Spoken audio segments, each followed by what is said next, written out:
Australia, what's your favourite sport?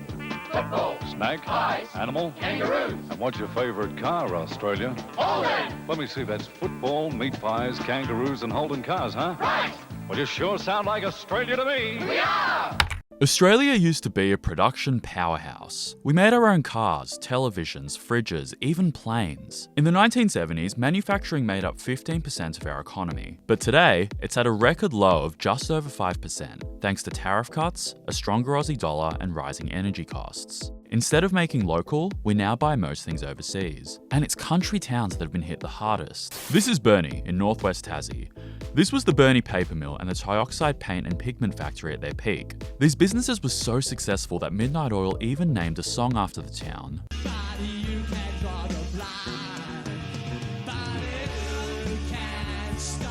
This is what those same sites look like today. The factories are closed, and Burnie is now one of Australia's most distressed regional cities. The city's plagued by high unemployment, welfare dependence, and low education rates. But some residents are determined to get Burnie back on its feet.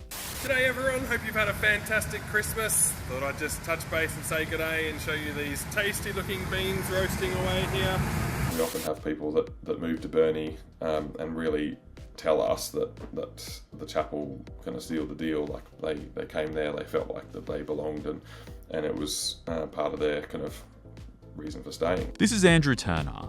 He runs a cafe and a brewery that together give work to 45 locals. He remembers watching the paper mill come down. A lot of our friends, their first job was the paper mill. They learned their trade there, and their dad worked there, learned their trade there. So it's a generational employer in the town. Instead of giving up, Andrew had a crack. He started roasting coffee in his shed with a bread maker and a heat gun. Friends told him to open a cafe. He found an old chapel, raised 50 grand from his mates and family, and went for it. Andrew's cafe took off. People said it made Burnie feel like home again. He then moved from coffee to beer, turning a warehouse into a brewery that now employs 30 people. Australia's factories may be long gone, but towns like Burnie are still finding new ways to stand tall. And it's people like Andrew, stubborn enough to stick around, smart enough to spot an opening, who are helping make that happen.